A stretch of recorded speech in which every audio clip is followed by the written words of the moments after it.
Okay, in this video I'll tell you how to make a nootropic stack in 2023. Nootropics are smart drugs, cognitive enhancers, right? Little supplements, pills, substances that you take to improve or enhance your brain and your mind. But it's going to take a bit of a twist, and please, don't click away and just exit this video instantly. I do have something quite important to say. I've been using nootropics for a number of years, almost a decade now, which is a very long time. And in that time, I've learned a lot, I've researched a lot. Let me explain what I mean. So the smartest way to create a nootropic stack in 2023 is actually not to take any nootropic at all. Now I know you're thinking, right, I need to click off and find a better video. Okay, trust me, just stay with me on this. And by the way, if you can't focus on this for like 4 minutes, then you're wasting your time with nootropics. Okay, you need to be able to focus and actually understand different points of view to really get the best knowledge and ideas. I use nootropics, okay? I use usually OptiNeuro, MindLab Pro, Qualia, something like that, on top of like a usual stack. Now I do take daily supplements. I take every day omega-3, vitamin D, magnesium in the form of ZMA. I also take, what else do I take? Collagen, multivitamin. There's some other, it varies from day to day, right? It depends a little bit. But those are what I mainly take. I also, when I do take a nootropic, I take something like OptiNeuro or MindLab Pro. However, in 2023, there are more important things than taking supplements. Okay, the life around you has been shifting so much that now it's actually more important to focus on the absolute basics. And I'm talking about like quality, regular sleep. Okay, how many of you can honestly say that you get between 8 and 9 hours of high quality, uninterrupted sleep every single night at exactly or roughly the same times, as in you go to bed at the same time and wake up at the same time? How many can actually say that? Not many. And if you can, well done, because it's hard. Right now we have so many distractions. We have all these social obligations and pressures. We have technology, platforms, movies, series, Netflix. We have screens on everything has a screen now. Every devices are becoming smart. You're having like screens on things that really shouldn't have screens on them. Yeah, it's difficult. So if you're getting that good sleep, congratulations, because that is incredibly important. Like, I can't stress how important that is. Anyway, so that's the first thing, sleep. The second thing is stress. If you're trying to take a nootropic stack, and so a stack means more than one supplement. If you're trying to take multiple nootropics and supplements, but you're stressed, that's an incredibly bad idea, unless one of them is an adaptogen, which is like this special type of nootropic or supplement which kind of adapts to your body and kind of removes or reduces your stress. So if you're taking an adaptogen, that's fine, but if you're not and you're stressed and you're still trying to look for this stack, bad idea, okay? Because if you're stressed, there's no point. You just won't be able to use the supplements properly. You'll be basically just urinating away an expensive load of powder and paying, it's going to cost you a load of money. It's going to be a complete waste of time. You need to basically be sleeping well, drinking and eating properly, and I'll explain roughly what I mean by that in a second. And you need to be not stressed. I would say those are the absolute basics. If one of those or one or more of those is not perfect or not close to perfect, that is your priority. You don't need nootropics. You need first to fix those 4 things. Then you look at getting a stack. What I mean by food and drink, what I mean is basically most of us are dehydrated all the time. We don't drink enough, we don't drink often enough, and we also don't drink high quality water. We just drink what we think is water, which is tap water, which of course is not high quality water. It's full of contaminants, neurotoxins, fluoride, all kinds of rubbish, let's be honest. So first step, get a water filter. They're really cheap, but I would recommend you to actually spend and get the better, more expensive ones. I don't have a link for you. You can just search them. Any of the big Berkey filters, the big metal ones with like the ceramic sticks in them, they're the best ones. But to be honest, they're a few $100s, so maybe not that. But if money is an object, get those. If money is an object, at least get something, right? One of those $10 or $20 water jugs that's at least going to take, a good chunk of the contaminants away. It might not filter out the fluoride, but that's, it is what it is, right? Not everybody has $300 or $400 to drop on a water filter in one go. I get that. You can actually make your own, by the way, if you just get the filter element, the ceramic filter element. You can just type in like ceramic water filter element into Amazon or something like that. It looks like a long kind of phallic shaped ceramic stick, and then on the bottom is this kind of screw cap thing with like a little thing that you twist and a rubber washer. Get that, and then you can actually get a plastic bucket for about $2, and then you drill a hole in the middle of the bucket. Well, it's actually $2. I can make a video explaining how to make this if you want, but there is a way to make a very cheap water filter that does the same job as a $400 or $500 Berkey filter, and all you need to do is buy the element. I think the elements are like $50. Still a cost, but it's a much lower cost, and then you buy the bucket and then you just attach it. There's tutorials on that, you can figure that out. But you need to filter your water, get good quality water, get good quality food, and by good quality food, I'm not going to go into diet because that's very, very controversial, debatable.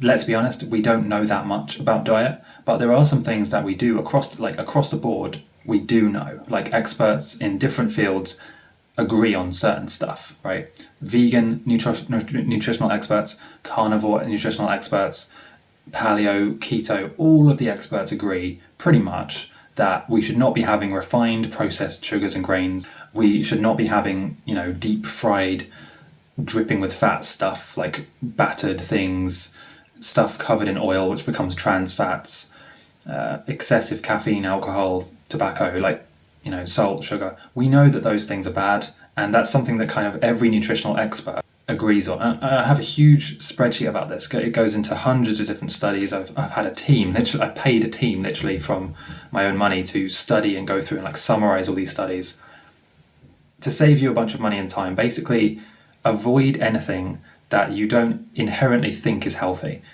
using your common sense, right? So as an example, in case you don't have that much common sense, what I mean by that is avoid things that are deep fried, excessively salty, anything with processed white sugar, anything with white sugar as an added ingredient is very bad and, not good. But even worse than that is actually trans fats, because sugar you can burn off. If you have a Mars bar or something like that, or a candy floss, you can go for a run and the sugar will burn off pretty quickly. It's not good for you, but it will burn off.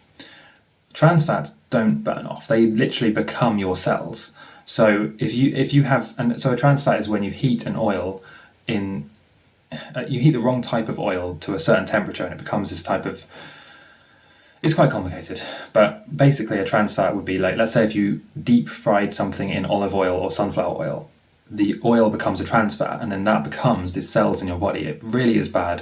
Whereas if you fry in something like grass-fed butter, avocado oil, there's a bunch of different stuff that you can fry and it doesn't become a trans fat. Too much to go into in one video, okay, but just avoid trans fats, avoid salt, white sugar, processed stuff. If it doesn't look like food, it's not really food, is it? Let's be honest. If it doesn't look, if you can't look at it and say, right, that's steak, that's some carrots, that's, an apple. If it's not a whole food, in general, it's processed and therefore it's not great for you. It's not, and obviously there's better processed foods than others, like some better than others. But usually if you can't tell what it is as a whole food ingredient, if it's not an ingredient, it's probably not great for you. So, and I include in that things like processed plant-based stuff, because when I was completely vegan, I would have a lot of vegan junk food, which is actually almost worse than having meat stuff, because there's so many other fillers and emulsifiers and thickening agents, chemicals, sweeteners. It ends up being worse for you than the actual thing, which is, in the case of when I was vegan, the thing that I was trying to recreate was like a vegan meat patty for a burger. And all of the stuff they added was just really bad. And the alternative was just, 100% beef burger. Literally just beef. In my opinion, the beef was probably healthier because it was only one ingredient, it came from one place, and if it was grass-fed or organic, free-range type of thing, it's not that bad. Like compared to, and again, we can get into the meat versus non-meat debate in another video, but what I'm saying is, I think everyone can agree the less processed a food is, the better it is for you. So regardless of whether you're eating vegan, meat, carnivore, omnivore, whatever it is, try and just reduce how much processed food you have. Okay, this goes for everyone. It doesn't matter where you stand on the spectrum of like meat versus non-meat, pescatarian, vegetarian, everything like that. The less processed, the better. And so when you get those 4 things right, okay, then after that you can start thinking about, okay, how do I build a stack? And then what you want to do when you build a stack is you want to first fill in all the gaps in your diet. You can only do this by getting a vitamin test. You don't know, nobody knows like what's going on in their body. You need to get a vitamin test, which the company I use is something, a company called Thriver. I don't know if they're available where you, in your country, depends where you watch this, but they basically, a thing arrives in the post, but it's not sponsored, by the way. I wish it was. A thing arrives in the post, kind of like, not injects, a tiny little pinprick thing goes into your finger. You drip some blood into a couple of little vials, and you send it away, and then in a couple of weeks they give you this access to this massive report online which shows you exactly how much, like the levels of each vitamin you have in your blood. It shows what you're deficient in, what you don't have, what you have too much of, whether you're at risk for certain things. It's really, really detailed. But you need to get that before you even think about building a nootropic stack or taking supplements, because without that you don't even know what's going on in your body. You might already have a dangerously high level of vitamin C or a dangerously high level of vitamin B12, right? It's possible. So then if you didn't know that and then you start supplementing, let's say if you're vegan and you start then supplementing B12, you've already got too much.